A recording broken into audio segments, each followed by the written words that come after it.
Hello my dear students. In the last video we had seen science up to here, lesson number 2.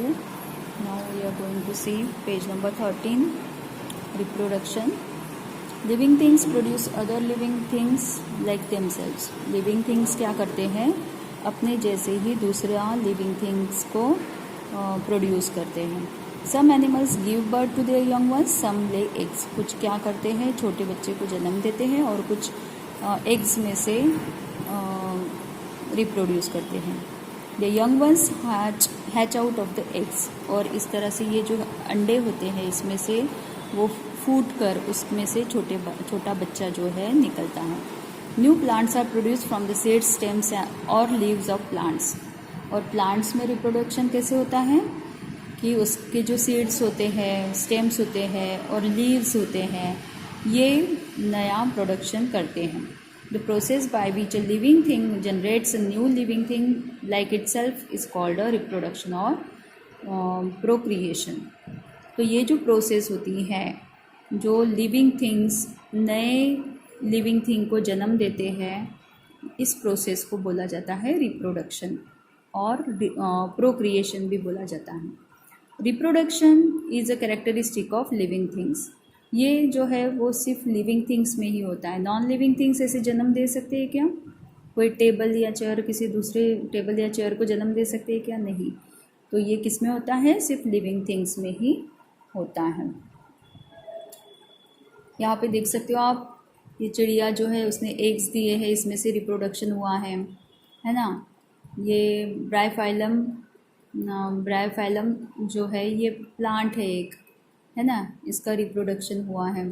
यहाँ पे देखिए mayor and हर फोल, छोटा horse जो है ना, इसका रिप्रोडक्शन हुआ है. रोज़ कटिंग्स, यहाँ पे रिप्रोडक्शन दिख रहा है प्लांट्स में. नाउ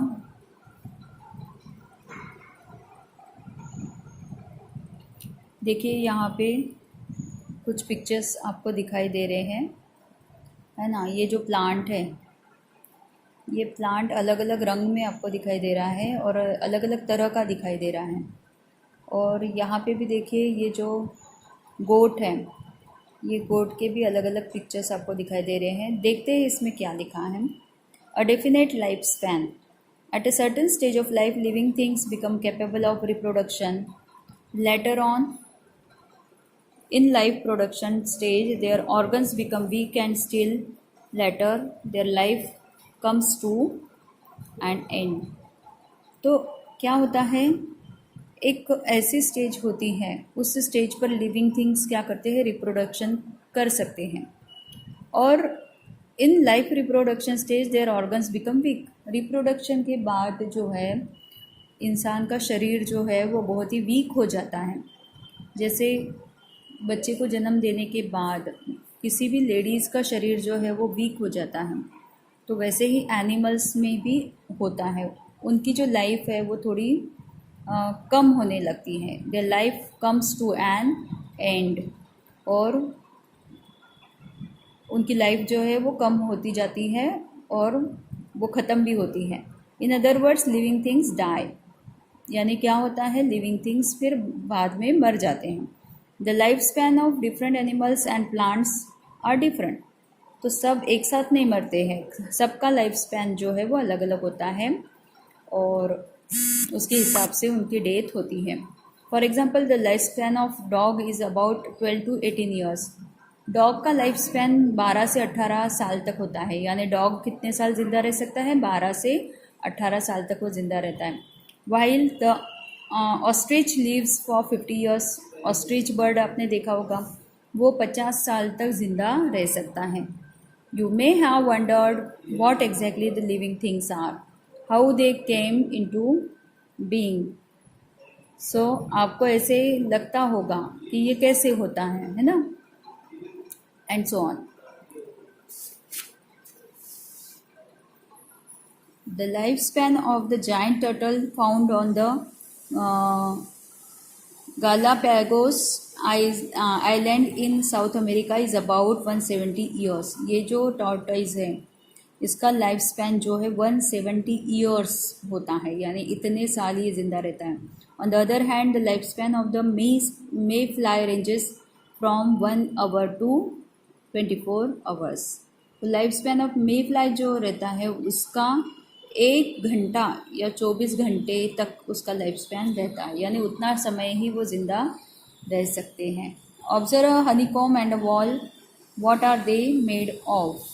ये हनीकॉम और ये वॉल आपको दिख रही है, इसमें क्या नज़र आ रहा है आपको? You may have seen the compartments of the honeycomb. ये जो है ये छोटे छोटे कंपार्टमेंट्स हनीकॉम में होता है ना। This compartments are joint together to form a honeycomb. इसको जोड़कर ये हनीकॉम बनता है।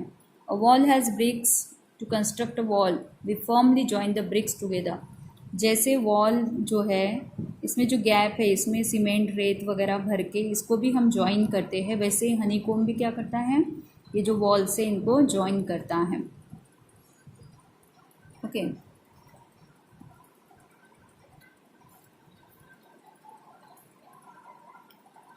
Cellular structure, living things are made of small units like cells. हर लिविंग थिंग्स जो होते हैं वो सेल्स से बने हुए होते हैं।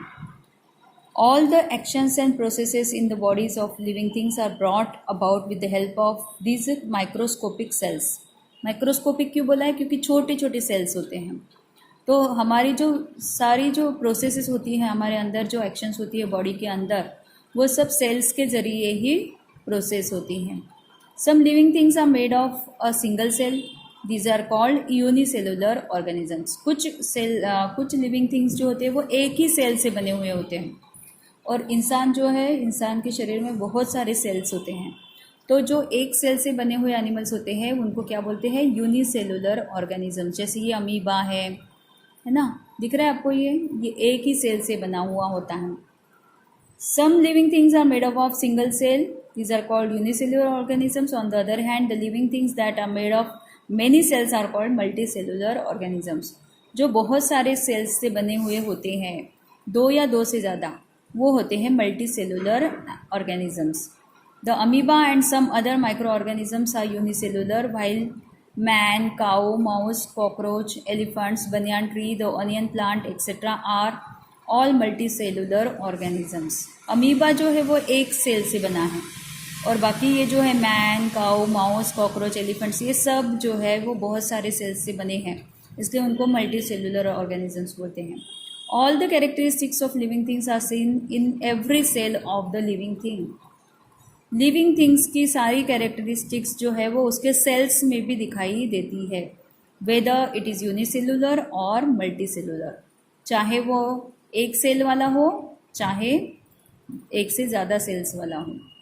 Cellular structure is the main characteristic of living things.